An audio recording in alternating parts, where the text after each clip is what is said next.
Olá! Começa agora mais um bate-papo promovido pela EF, aqui nos estúdios AMSV Cursos.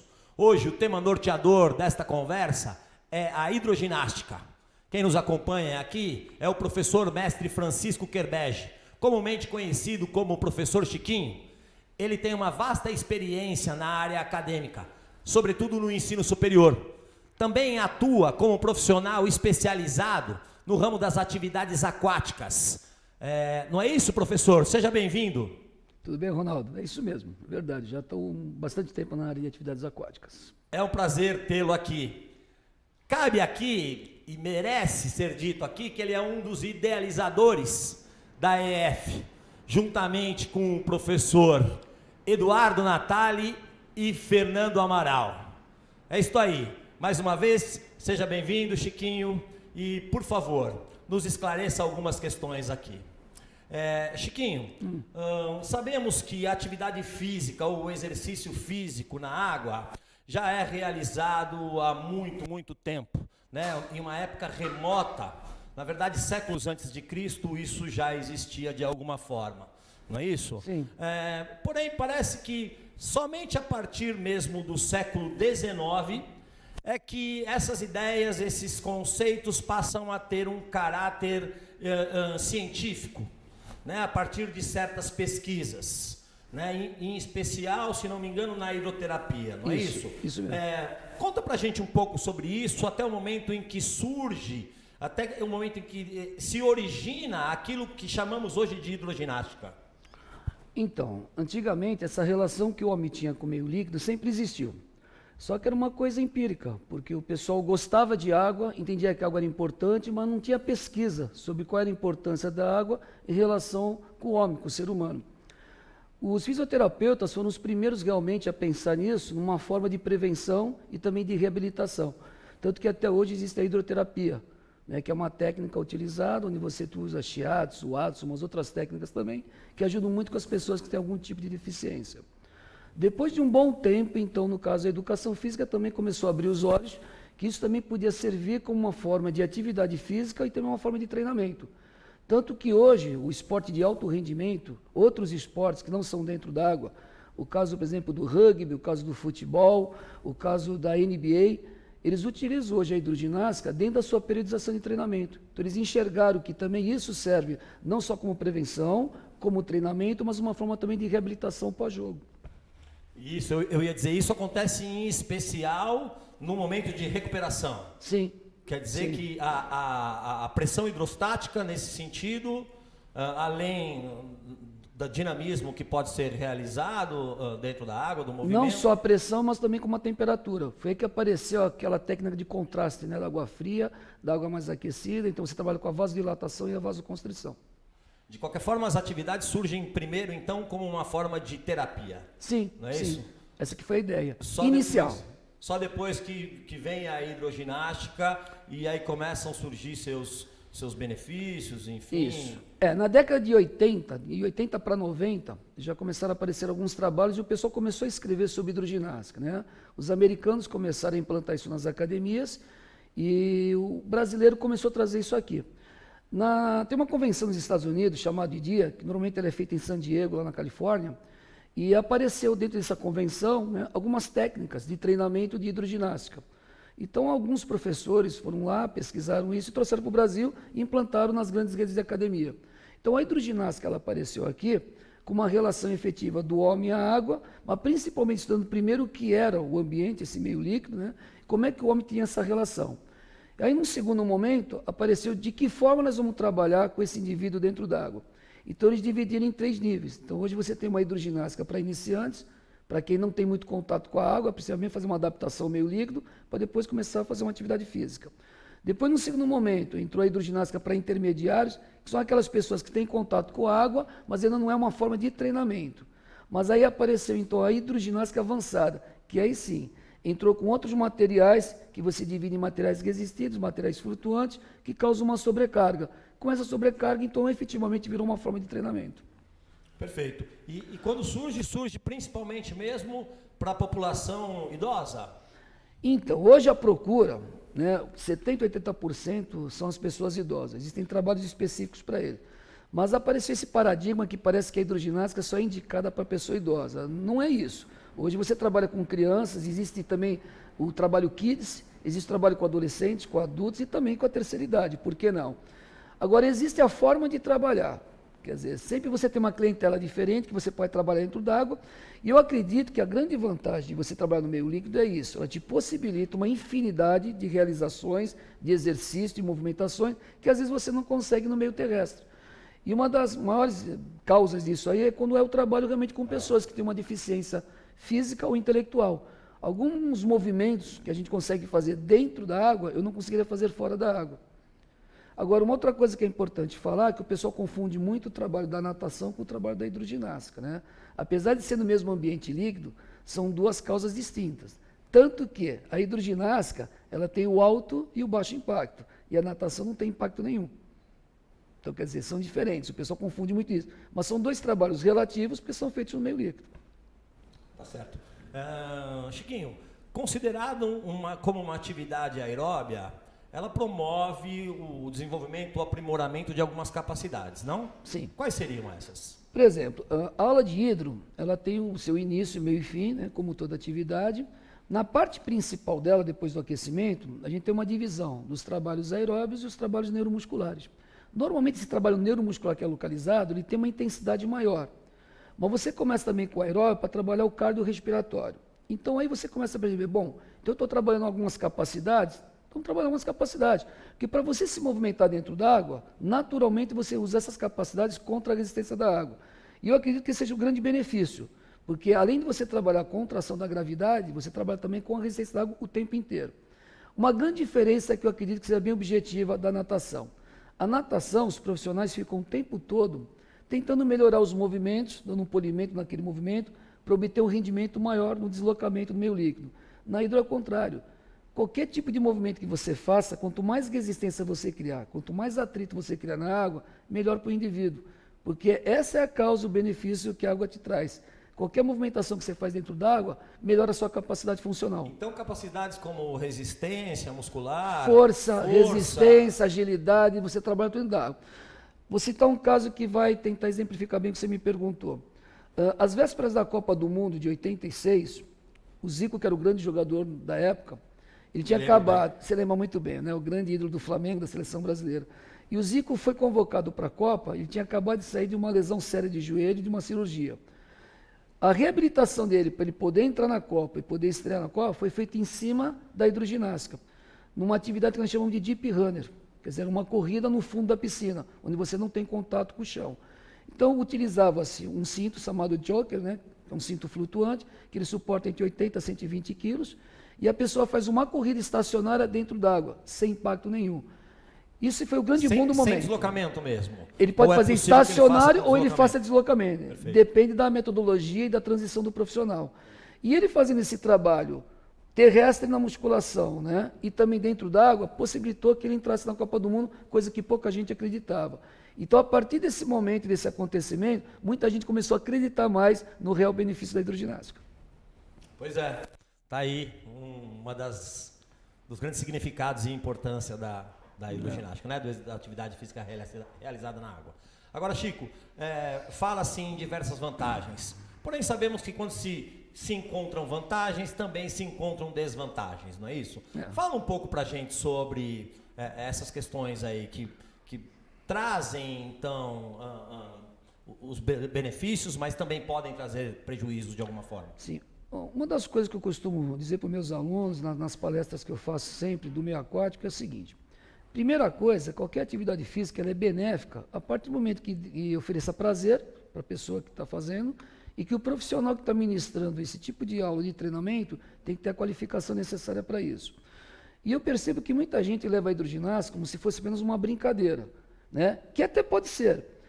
Se você viajar, qualquer pessoa viajar para qualquer hotel, no hotel sempre tem uma piscina, então lá é diferente.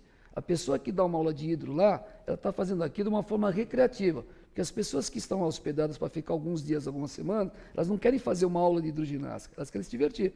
Então aí você vai lá, não precisa ser nenhuma pessoa formada em educação física, pode ser um instrutor, até da área de turismo, que ele está lá fazendo uma recreação. Então, isso é uma recreação, que a gente chama de hidro-recreativa. Agora, numa academia, num clube, num centro de treinamento, é diferente. Você tem uma aula, tem um treinamento de hidroginástica. E você trabalha contra a resistência da água o tempo inteiro. Quando você coloca cargas adicionais para aumentar ainda mais essa intensidade, já não é mais uma brincadeira, isso é treinamento. Nesse caso, preciso de quem conheça das variáveis do treinamento. Exatamente. Uma pessoa que conheça o que é treinamento, quais são os princípios do treinamento, as variáveis do treinamento, métodos de treinamento específicos, mas o melhor de tudo, você precisa conhecer o que é água, quais são as propriedades físicas da água. Eu posso ser um conhecedor da metodologia do treinamento numa sala de musculação, por exemplo, mas se eu não entender de água, aquele aprendizado que eu tenho na musculação, eu tenho que transferir para o meio líquido. Então eu preciso estudar um pouquinho quais são as propriedades físicas da água. O que é a pressão hidrostática que você citou? O que é viscosidade? O que é uma flutuabilidade? Então aí eu vou conseguir juntar o meu conhecimento na periodização de treinamento com o conhecimento do meio líquido. Chico, você está mostrando aqui, reunindo para nós um conjunto de conhecimentos mesmo, né? Sim. De procedimentos e até mesmo de atitudes ligadas a este tema. Diante disso eu te pergunto, a universidade, o ensino superior, em especial o curso de educação física, de esportes, ele tem dado devido valor a esta modalidade? Seria possível um incremento, seria possível uma disciplina explosiva, se é que não existe em algum curso, em relação ou para esta modalidade? Boa pergunta, Ronaldo. É o seguinte, pela experiência que eu tenho no ensino superior, que você também tem, nós somos professores universitários já há bastante tempo, eu adoraria que tivesse uma disciplina específica para cada área de uma modalidade do meio aquático. Por que eu estou falando isso? Em algumas universidades, eles utilizam uma disciplina chamada atividades aquáticas.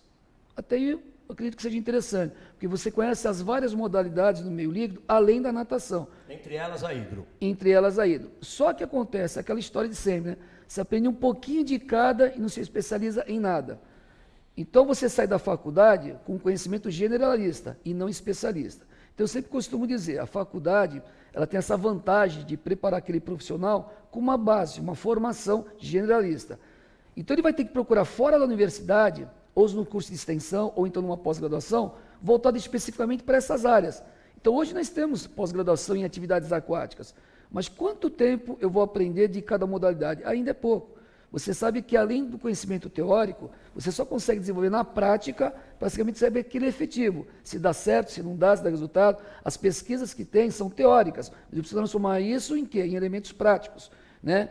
Então, para você fazer esse tipo de treinamento, demora um certo tempo. Você precisa ter uma vivência na área aquática.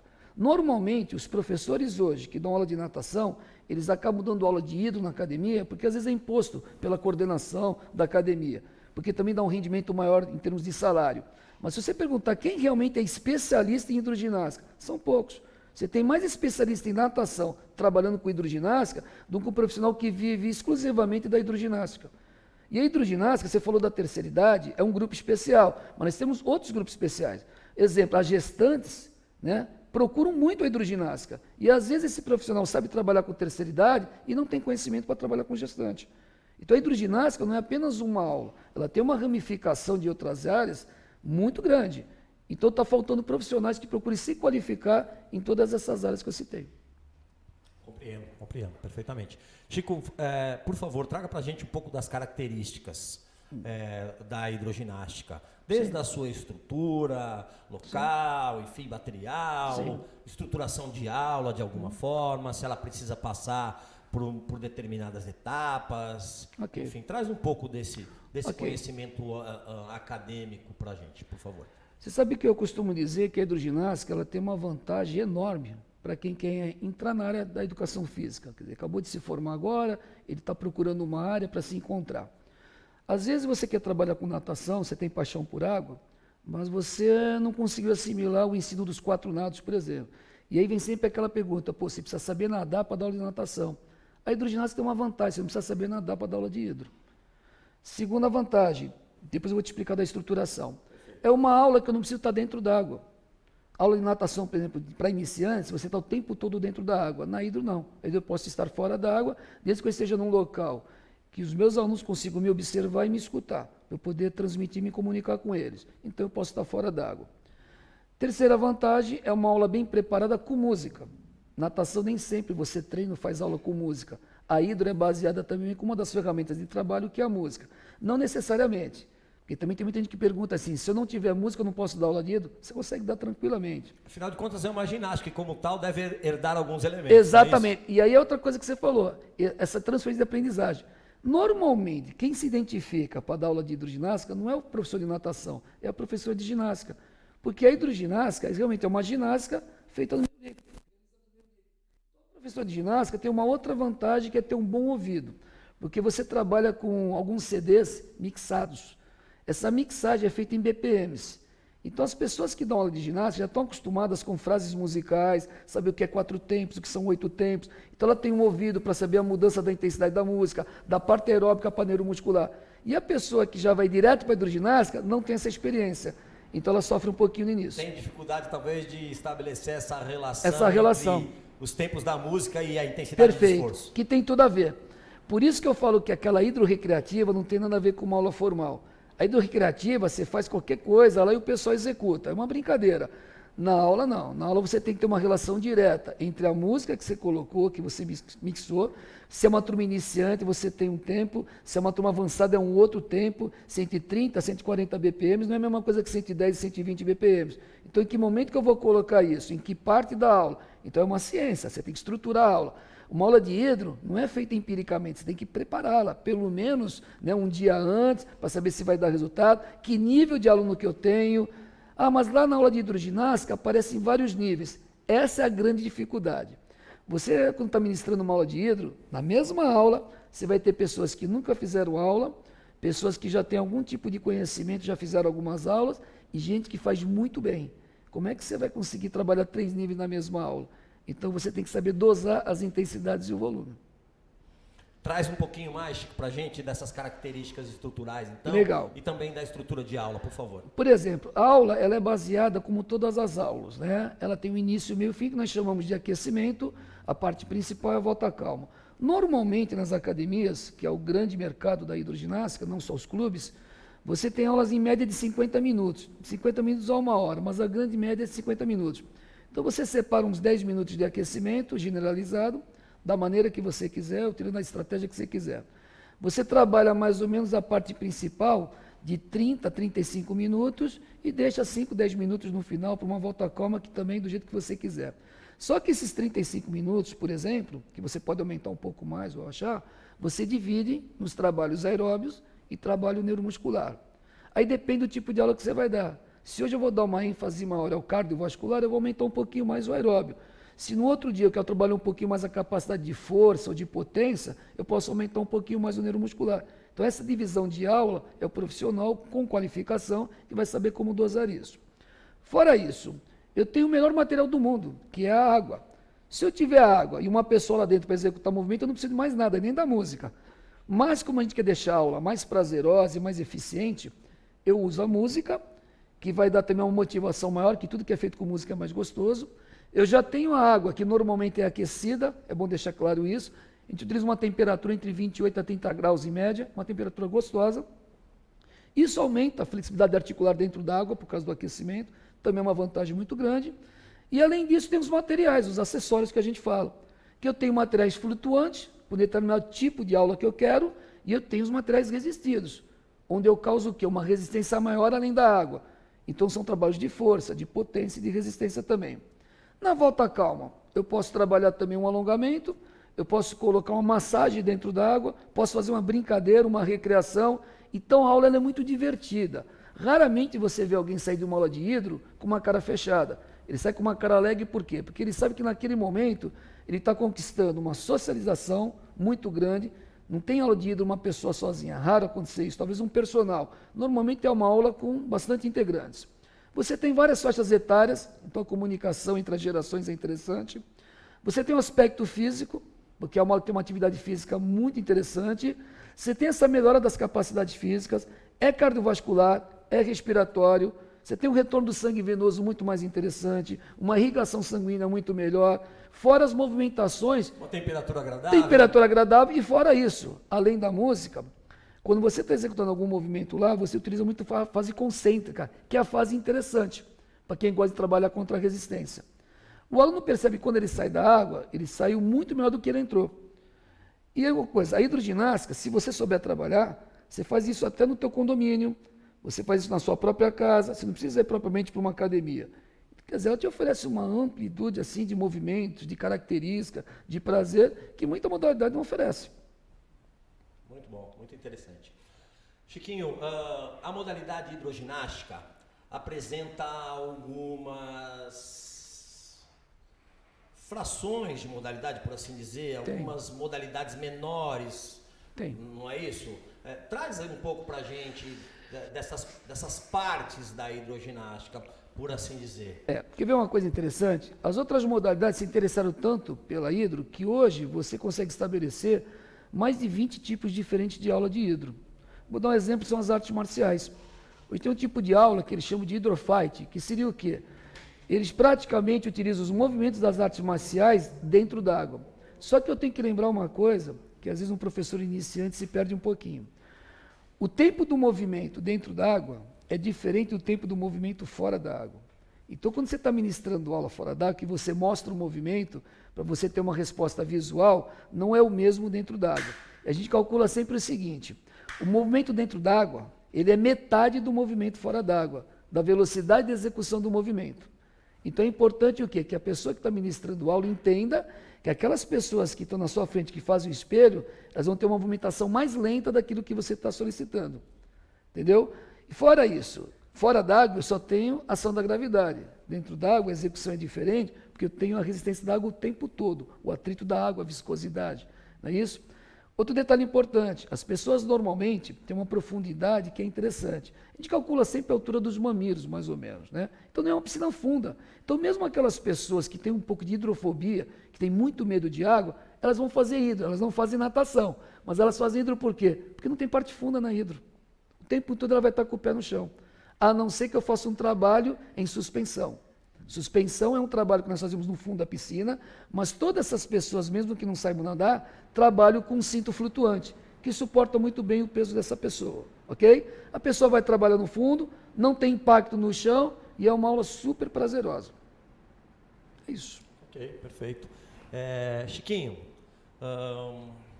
existe alguma modalidade esportiva que tem usado a hidroginástica como uma etapa ou como um conjunto de exercícios de treinamento que trazem algum ganho, melhora? A gente já identificou aqui, falou um pouco sobre o trabalho regenerativo. Sim. Mas para um momento de ganho de desempenho, por assim dizer, conhecemos já alguma modalidade esportiva que tem usado um conjunto de exercícios que pertencem à hidroginástica ou qualquer modalidade da hidroginástica dentro do seu ciclo de treinamento?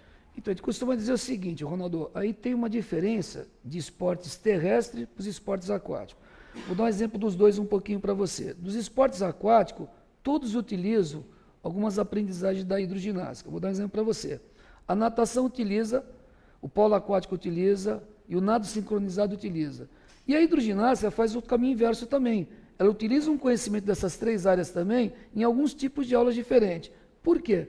Todas essas modalidades têm uma coisa em comum. Você trabalha a propriocepção, que é muito interessante, que são os estímulos, a sensibilidade que você tem com os movimentos. E você também a propriocepção em relação ao que? Aos estereoceptores, que na natação a gente usa os pés e as mãos. Quer dizer, quais são as diferentes pressões que eu sinto na minha mão e no meu pé quando eu executo um deslocamento na água. Então serve muito para as outras modalidades. Fora da água, os esportes terrestres. Todos eles estão utilizando um pouquinho trabalhos regenerativos, que nem você falou, mas também trabalho de resistência. Alguns esportes que a resistência é um indicativo, eles fazem um trabalho dentro d'água de resistência, para quando você sair do meio e transformar para o lado terrestre, você consegue ter um desenvolvimento melhor.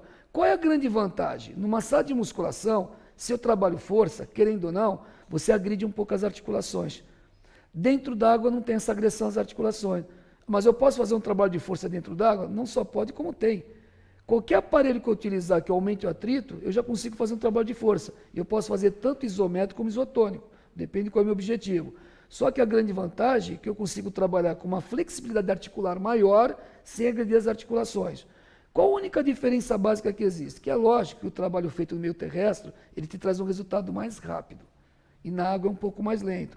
Agora, se eu quiser unir os dois trabalhos, fazer tanto um trabalho de força muscular, de potência fora d'água e também junto dentro d'água na minha periodização, esse é o caminho ideal. Ok. Chiquinho, traz pra gente aqui um pouco da sua trajetória. Conte um pouco da sua experiência dentro desta área, né? Dentro, na verdade, do exercício físico, até o momento em que você chega dentro do meio aquático, enfim. Tá. E passa pra gente um pouco da sua experiência com relação às atividades físicas realizadas no meio líquido. Foi até bom você ter perguntado isso, Ronaldo, porque é o seguinte, eu até acredito que essa nossa conversa, nosso bate-papo aqui, como eu sei que tem muita gente que está assistindo, vai ser importante para os profissionais que queiram entrar nessa área e ainda ter alguma curiosidade, alguma insegurança, né? Eu entendo o seguinte, primeira coisa de tudo é você gostar de água. E eu sempre tive uma afinidade com água porque eu fui criado, né, em Santos, uma cidade litorânea, então eu sempre tive contato com o mar.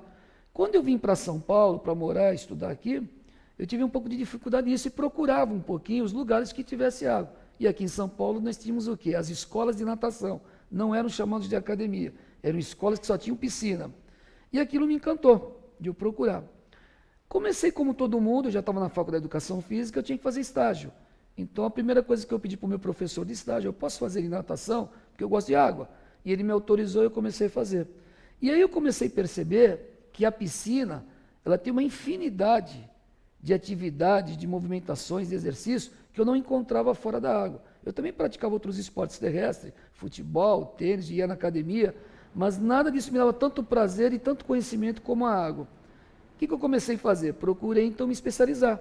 Fiz muitos cursos, naquela época ainda não tinha da hidroginástica, tinha de natação, em todos os níveis que você possa imaginar, aprendizagem, aperfeiçoamento, treinamento. Naquela época haviam muitos atletas americanos e professores e treinadores americanos, e a gente ia fazer os cursos com eles para ter esse aprendizado. Hoje já não precisa tanto assim, nós temos profissionais de alto gabarito aqui, mas não podemos dimensionar, deixar de falar que, querendo ou não, Estados Unidos ainda é a grande potência mundial de esportes aquáticos, junto com a Austrália.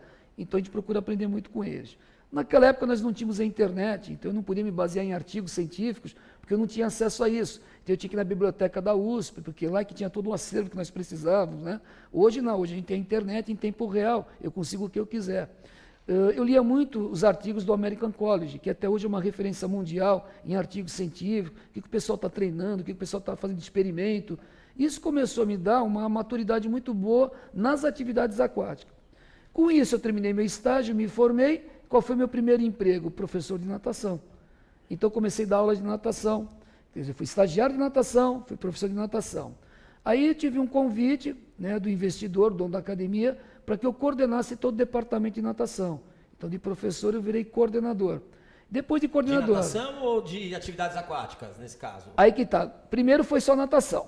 Só que aí, nessa época, apareceu a hidroginástica. E aí que foi interessante.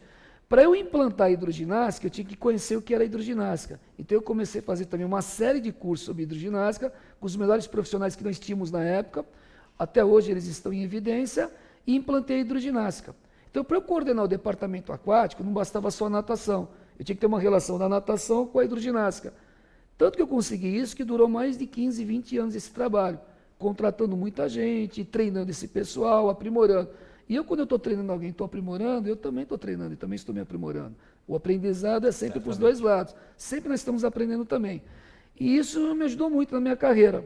E aí, por coincidência, né, há 30 anos atrás, que é o tempo que eu já tenho de ensino superior, eu fui convidado para trabalhar em faculdade. E qual foi a disciplina que eles me deram para ministrar? Disciplina de natação.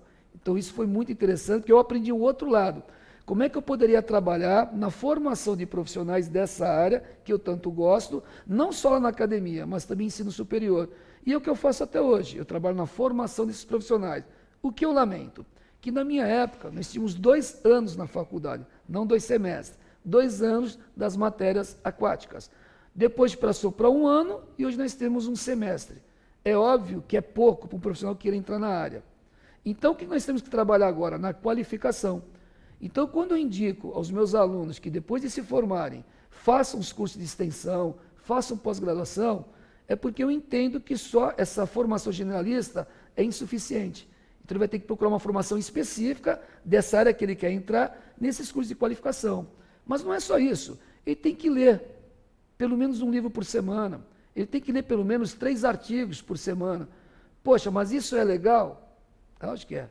Não pode escrever isso como um castigo. Se você entender que a leitura é um castigo para você, você está indo para um caminho errado. Aquilo tem que ser um prazer para você. Agora, nós temos que entender também que educação física é uma área prática. Eu preciso da teoria para ter conhecimento, embasamento e segurança no que eu faço. Ela me explica o porquê das coisas. Agora, esse porquê tem que se transformar na prática. Eu tenho que chegar lá e aplicar. É aquele princípio da aplicabilidade. Se eu não aplicar, eu nunca vou saber se tudo aquilo que eu estudei na teoria, que eu me esforcei para ter esse conhecimento, dá certo ou não. Embora como um conteúdo de predominância prática, tal como qualquer outro conjunto de saberes, envolve seus conceitos e suas atitudes. Sem dúvida nenhuma. Atitudes e competências sempre andam lado a lado. E a título de informação, na época que me formei, já há muito tempo, tive 2 anos apenas da disciplina natação. Não atividades aquáticas, mas apenas da disciplina de natação. Conhecimento não era muito maior? As possibilidades eram maiores. Era bem maior. O aprofundamento era maior. Não tem dúvida. Por outro lado, nós não tínhamos essa gama de saberes que se apresenta hoje, né? Tínhamos um número de disciplinas mais reduzidos, Sim. Tínhamos um aprofundamento maior nelas, mas acho que entendo que não tínhamos essa gama de conhecimentos que hoje se apresenta. Enfim, cada coisa em seu tempo. Não é? Eu acredito que dentro da sua fala, o que nós entendemos hoje é o seguinte: desde que apareceu a internet, o número de informações que os nossos alunos têm hoje é muito maior do que na nossa época, não tenha dúvida nenhuma. Só que lembra que informação ainda não é conhecimento. E nunca será. E nunca será. Então é aí que nós entramos nesse contexto. Para se tornar conhecimento. Não tenha dúvida. É um caminho importante para isso. Tá bom? Chiquinho, eu quero agradecer. Foi realmente um grande prazer, uma imensa alegria. Você é um profissional admirável. Mais do que isso, você é meu amigo, meu companheiro. Estamos juntos na luta aí há quase 2 décadas. 2 décadas. Não é mesmo? Legal. Muitíssimo obrigado. Não, o prazer foi meu. Sempre que eu puder colaborar de alguma forma para a formação e qualificação dos profissionais, pode me chamar. Não tenho dúvida. Tenho visto que este é um pouco do seu legado. Isso mesmo. Muitíssimo obrigado a todos vocês que estiveram e que ainda de alguma forma estarão conosco. Hoje nossa conversa, nosso bate-papo foi sobre o tema hidroginástica com o professor Francisco Kerbech. É um prazer estar aqui nesta realização da AEF juntamente com a MSV. Obrigado a todos vocês e estejam aqui sempre.